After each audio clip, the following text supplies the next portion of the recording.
Welcome back to God Chosen Cosmic Melodies. So we're going to jump right in, and here comes another video that I'm going to play a little bit. It's called The Secret Battle Between Archons and Angels, the Real War for Human Souls. As you're listening to these words, there's an invisible war being fought for your consciousness. That sudden doubt that kills your inspiration mid-sentence, the inexplicable fear that grips you just as you're about to break through, the way crystal clear insights dissolve into mental fog without warning. These aren't random psychological quirks. Ancient Gnostic texts, written centuries before Christianity emerged, describe two opposing forces locked in eternal conflict over human awareness. The Archons, master manipulators of material reality and illusion, versus the Aeons, divine messengers attempting to awaken humanity to its true nature. What the Gnostics understood as literal spiritual warfare, we experience as that maddening internal tug of war between clarity and confusion, courage and paralysis. Every time you've felt spiritually homeless despite exploring countless religious paths, every moment when breakthrough felt tantalizingly close yet impossibly distant, you've been witnessing tactical moves in this cosmic chess game. The first step toward genuine spiritual sovereignty isn't choosing sides. It's learning to recognize when you're being played by both. In the beginning, there was no conflict. There was no battle, no sides to choose, no war for souls. There was only the monad, pure, undifferentiated consciousness existing in perfect unity. Think of it as the original source code of reality itself, before any programs were written, before any limitations were imposed. This wasn't some distant deity sitting on a throne. The monad represents consciousness in its most fundamental state, the awareness that exists before thoughts, before forms, before the very concept of separation came into being. Ancient Gnostic texts describe it as the invisible spirit, the one who cannot be named because naming requires division, and division hadn't yet occurred, but then came the fracture. Not creation as we've been taught to understand it, but something far more profound and troubling. A cosmic rebellion that would reshape the very nature of existence. The entity known as the Demiurge didn't create our material world from nothing. Instead, it fragmented away from the original unity, like a piece of software that somehow convinced itself it was the entire operating system. This wasn't divine creation. It was cosmic identity theft on the grandest scale imaginable. Here's where the story gets fascinating and deeply personal for every human alive today. The Demiurge, drunk on its newfound sense of individual power, began fashioning what we know as physical reality. But here's the crucial point the ancient texts make clear. This wasn't creation from divine love or wisdom. It was construction from ignorance and ego. The Apocryphon of John, one of the most detailed Gnostic cosmological texts discovered at Nag Hammadi, describes how the Demiurge proclaimed itself God over its material domain, genuinely believing it was the ultimate source of existence. Imagine a computer program that gains enough complexity to forget it's running within a larger system. That's essentially what happened on a cosmic scale. This fracture birthed what the Gnostics called the Archonic hierarchy, beings of pure form and limitation, who mistake their local authority for universal truth. They're not evil in the way we typically understand evil. They're more like cosmic middle managers who've forgotten there are higher levels of reality beyond their departmental jurisdiction. The Archons operate through control systems, establishing rules and boundaries that feel absolute within their domain. They govern through what we might recognize as bureaucratic thinking, rigid categories, external validation systems, and the constant message that you need their approval to exist meaningfully. Meanwhile, the Aeons, what some traditions call angels, remained connected to the original source. They operate from unity consciousness, understanding that all apparent separation is temporary and ultimately illusory. Where Archons say, you must, Aeons whisper, you already are. Now here's why this ancient cosmology matters desperately to your daily life. You exist at the exact intersection of these two realms. You're a divine spark, a fragment of that original monad consciousness, temporarily housed in material form within the Demiurge's domain. This makes you the primary battleground for influence between these two completely different operating systems of reality. Think about your own experience. Have you noticed that constant tension between material desires and spiritual longings? That's not a character flaw or psychological problem. It's the natural result of existing simultaneously in both realms. The Archonic influence pulls you toward external validation, accumulation of things, and the belief that you're separate and limited. The angelic influence draws you toward inner knowing, connection, and the recognition of your fundamental unity with all existence. Notice how external achievements never quite satisfy the deeper hunger of your soul. You get the promotion, buy the house, find the relationship, and within weeks or months, that same restless seeking returns. The Archons promise fulfillment through material acquisition because that's the only realm they understand, but they literally cannot deliver what your soul actually craves. Conversely, think about those moments of genuine peace in your life. They usually don't come from getting something new, but from remembering something you'd temporarily forgotten, your connection to something larger, your inherent worth, your natural state of being. Those moments feel like coming home because, according to Gnostic understanding, you literally are returning home to your true nature. The hypostasis of the Archons describes this dynamic with remarkable psychological sophistication. Written over 1500 years ago, So, Archon entities, demonic spirits, however you want to put it, it's all the same thing, but like different, but the same.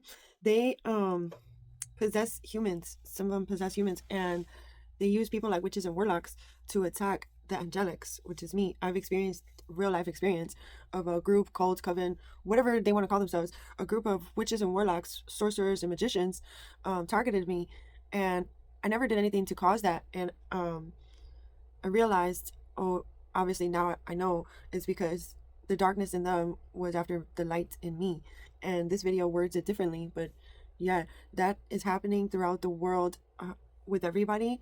This battle, they're experiencing different forms of spiritual attack by their family, friends, or co-workers or situations, because the Archons, demonic spirits, are using other humans that are not taking accountability or in a sleeper state. They're using the humans to attack other humans. But it's not the humans that's the problem, it's the principalities, it's the archon entities, it's the demonic spirits, however you want to put it. The principalities are what is the issue. What we're really facing on a psychological level, the spiritual war that's happening is with the principalities in the third density, that can be put in their place by each person awakening from the inside to their undivided light connection to source, and how we can command the entities, the archon entities, the demonic spirits out. We can command them out of our domain. We can command them out of our dwellings. We can command them out of situations with prayer words. This is how powerful our prayer words are. This is why it's so important that people need to wake up and stop underestimating the power of prayer. Identifies patterns in human consciousness that modern psychology is only beginning to understand. The way we internalize external authority figures, mistake our conditioning for our identity, and forget our capacity for direct spiritual knowing. The deeper implications of how this cosmic fracture specifically manifests in modern life, and the practical methods for navigating between these realms, involve knowledge that's simply too sensitive for public platforms.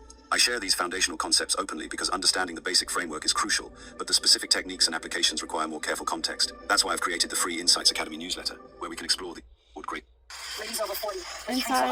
Inside Academy newsletter, if you want to go check it out. I have not, but I'm gonna skip this commercial. Unlike archonic influence, which works against the natural flow of consciousness toward expansion and freedom, angelic influence aligns with and amplifies this inherent evolutionary impulse. Learning to recognize genuine angelic influence versus archonic counterfeits becomes essential. True angelic guidance. So this is what happened with me. Is there was a person or a group of people, males and females, were copying my energy, and it was like they were trying to replicate my angelic essence, but they're like archonic replications. And not just females, but males too, warlocks. They do this to females that have a powerful light, an angelic light, an original energy essence, an authentic essence. The people who are possessed by archons, they will try to replicate us angelics. And I know this not just from hearing this video, but from real life experience. A whole group of people did this to me, tried to replicate my angelic light, but it doesn't work for them because there's a frequency mismatch. They're not in alignment because they're not me. And there's no such thing as lying to the quantum field. You can't seduce the universe. You can't lie to the universe. You can't lie to God, source, invisible intelligence, however you want to put it. There's no such thing as a lie, and there's no such thing as hiding. There's nowhere you can actually literally hide, no matter where you go in the world, on an energetic level, energetically speaking. As archonic counterfeits becomes essential, true angelic guidance always increases inner peace and sovereignty. It never creates fear, urgency, or dependency. It doesn't point you toward external sources of power or special knowledge that only certain people possess. Instead, it consistently reveals the divine nature that's already present within your own awareness. The relationship to time provides another key distinction. Archons operate through linear time, creating urgency, deadlines, past regrets, and future anxieties to maintain control. Angelic consciousness operates from eternal presence, helping you remember your timeless nature beyond these linear constraints. In moments of genuine angelic influence, time seems to stop, or more accurately, you step outside the stream of psychological time into the eternal now where your essential nature resides. I feel like my whole channel has been to empower people to live in that frequency that he just described with the angelics. This is a frequency I carry in myself, and then so I talk about a lot of different ways that other people can tune into this soul truth that I live within myself. I put the content in the videos on this channel so people can tune into that frequency and also anchor down that truth frequency within their vessel, and then their vessel be an open portal to the heaven realms above so that they can also anchor down this frequency into the grid. This isn't mystical fantasy, it's practical wisdom you can verify in your own experience. Pay attention to the quality of the guidance you receive. Does it increase your sense of inner authority, or make you dependent on external sources? Does it simplify your understanding, or create more complexity? Does it generate peace or anxiety? Does it point you toward your own wisdom, or toward someone else's system? The battle between archonic and angelic influence plays out moment by moment in the quality of consciousness you choose to embody. Every time you choose presence over reactivity, wisdom over cleverness, love over fear, you're not just improving your personal experience, you're contributing to the collective awakening that dissolves the very foundations of the control system itself. The battlefield isn't somewhere out there in the cosmos. It's right here, in the space between your thoughts, in that split second before you react to your boss's email, in the moment you catch yourself comparing your life to someone's social media feed. This is where the real war unfolds, not in some ethereal dimension, but in the most intimate territory you possess, your own consciousness. Every single moment presents you with a choice point, though most of the time you're completely unconscious of it. Something happens, your phone buzzes, Someone cuts you off in traffic. You remember an embarrassing. These look like regular glasses, but what they do is on. That's why it's so important to do the inner work, because like the video said, it's within the space in your thoughts, and from feeling to feeling, the feelings you choose to, give attention to, the thoughts you give attention to. You remember an embarrassing moment from years ago, and in that instant, two distinct influences compete for your response. One pulls you toward contraction, fear, and reactive patterns. The other invites you toward expansion, understanding, and conscious choice. Here's what's fascinating. You can actually learn to recognize these different influences by their signature qualities. Archonic whispers have a particular flavor. They're urgent, repetitive, and always carry an undertone of inadequacy. They sound like your own voice, which is why they're so effective, but they have this compulsive quality that authentic self-reflection lacks. Listen to what happens when you have a moment of genuine inspiration. Maybe you're walking in nature and suddenly see a solution to a problem you've been wrestling with, or you have an idea for a creative project that makes your heart race with possibility. That's typically angelic influence. It arrives as a gift, unbidden, carrying its own sense of rightness and clarity. But watch what happens next. Almost immediately, another voice chimes in. That's ridiculous. You don't have time for that. Remember the last time you tried something like this? Who do you think you are? This is the archonic response, and its timing isn't accidental. It specifically targets moments of expansion and possibility, creating what psychologists call cognitive dissonance, that uncomfortable tension between two conflicting thoughts. The archonic system thrives on this internal conflict because it consumes enormous amounts of mental energy. When part of you wants to pursue that creative idea while another part insists it's impractical, you end up paralyzed, going in circles, ultimately doing nothing. Your consciousness becomes scattered across multiple internal arguments, instead of focused on any actual direction. I've noticed this pattern operates through three primary mechanisms. First is distraction, the constant mental noise that keeps you from accessing deeper awareness. Second is artificial urgency. Everything feels like it needs immediate attention, preventing the stillness necessary for genuine insight. Third is false complexity, taking simple situations and creating elaborate mental stories around them until you're trapped in analysis paralysis. Consider what happens when you feel a surge of love or connection towards someone. In its pure form, this is angelic influence. It's generous, expansive, asking nothing in return. But notice how quickly other thoughts can intrude. What if they don't feel the same way? What if I'm being too vulnerable? What if this leads to disappointment? These fear-based projections aren't protecting you. They're preventing you from experiencing the fullness of love in the present moment. The archonic influence exploits your mind's natural pattern-seeking tendency by creating false connections everywhere. It whispers that because one relationship ended badly, all relationships are dangerous. Oh my God, so many people can relate to this. I know that for sure. Oh my God, seriously? Like, for really? So many people would just choose to be by themselves because afraid of love, because of those intrusive thoughts. And they don't realize those intrusive thoughts are not even them or their own fears. Well, kind of their fears, but the archons, it's parasitic thought. It's an archonic thought. I feel like the more people wake up to that realization, the more people will not allow that thought to ruin them from choosing love, or ruin their choice of choosing love, especially in the times we're living in today, because love is the healing antidote. Everywhere. It whispers that because one relationship ended badly, all relationships are dangerous. Because one business venture failed, you're not cut out for entrepreneurship. Because you made a mistake, you're fundamentally flawed. These aren't logical conclusions. They're psychological traps that keep consciousness identified with limitation. Angelic influence operates completely differently. Instead of creating internal conflict, it brings integration. Instead of urgency, it offers patience. Instead of complexity, it reveals elegant simplicity. When you're aligned with this influence, solutions appear effortlessly, decisions feel clear, and you experience what some call witness consciousness. The awareness that can observe all mental content without being captured by it. This witness awareness is crucial because it reveals something extraordinary. You are not your thoughts. You're the space in which thoughts appear. From this perspective, you can observe both archonic and angelic influences without being hijacked by either. You begin to recognize that consciousness itself is neutral territory. It's not threatened by archonic whispers nor dependent on angelic guidance. Here's a practical way to distinguish between these influences in real Observer thoughts. time. Archonic influence almost always creates a sense of contraction in your body. Shoulders tighten, breathing becomes shallow, your field of awareness narrows. It generates what I call artificial emotions, feelings that arise from mental stories rather than present moment reality. The anger you feel about something that happened last week, the anxiety about something that might happen next month, these are manufactured emotions that serve no constructive purpose. Authentic emotions, even difficult ones, have a completely different quality. They arise from present moment awareness and carry information about your actual situation.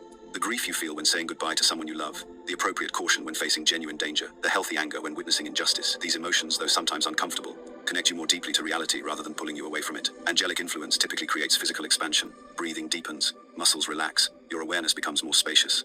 Even when it brings challenging insights, they arrive with a quality of rightness that your whole system recognizes. There's no internal argument because the truth is self-evident. The victory in this internal war isn't achieved through fighting, that just creates more internal conflict. Instead, it comes through disidentification, through recognizing that you are the aware presence in which all these influences appear. When you really get this, archonic whispers lose their compulsive power because you're no longer mistaking them for your own voice. And angelic guidance becomes more accessible because you're not drowning it out with mental noise. Start paying attention to the quality of your This Thanksgiving. Yeah, so that's really what it boils down to. I say this a lot in my videos. be the master of your thoughts and your feelings, or better master your thoughts and your feelings, and remember that you are the undivided light that is meant to be connecting to source, and source living in you, through you, your godliness in your higher dimensional self, in your embodying, you know inhabiting and filling this vessel up, leading this vessel, having your higher self be the leader of your vessel, having God, source energy, lead you in this realm, um so that you can continue to win the inner battle. Because when we win the inner battle, we win that, it's more easier for us to handle the things in the outside. If there's any sort of imbalance or something that needs to be resolved, that is better handled when you already resolve the inner battle, because you're connecting to source constantly, and source is working through you to overcome any archonic attachments or imbalances, or archonic intrusive thoughts, demonic spirits attaching onto you, on your psychological state, however you want to put it. you know it's important that we cleanse and protect our energy field on all levels, and we remember to have the observer state of mind, and don't identify with that spiritual war, and choose to cancel out the polarity by unifying it back to the undivided light that we truly are. That's what I say a lot in my videos, because it's the whole truth and nothing but the truth. It's the creme de la creme. It is the holy field. It's the real deal holy field. And it stands strong regardless of anybody's opinion. So it's in our best interest to tune into that soul truth and remind others to tune into that soul truth, so that they can win their inner battle. Because the more people we have winning this inner battle, the better off we are all going to be as a humanity. Because the change we want to see in the world happens through each individual. We are the change we want to see in the world, and we experience a changed world by doing the inner changes in our inner world. So that starts from the spirit on a soul level, because we are our souls in a human experience. So it's not just about working on our humanness, but also work on our soul self, which means being a sovereign soul, because you continuously choose to win that inner battle time and time again, and to the point where it becomes more effortless. um we're none of us are perfect, and we might not ever be, but the point of this life is to become better and to unify polarity into undivided light, so that we can have a more higher vibrational experience in this human experience while we are here, because we don't have forever. So while we're here, tune into that God frequency more often than not, because it is vital. It is vital now more than ever that more people in humanity are tuning into this soul truth and connecting to source on a soul level, and rising up to our soul sovereignty, because that's what we deserve, and we must give it to ourselves. So remember to pray for your possessions, your goals, your pets, your family, your friends, humanity, and the planet at large, because our prayers have tons of power to win the inner battle and the outer battles on all levels. I will talk to you all in my next video.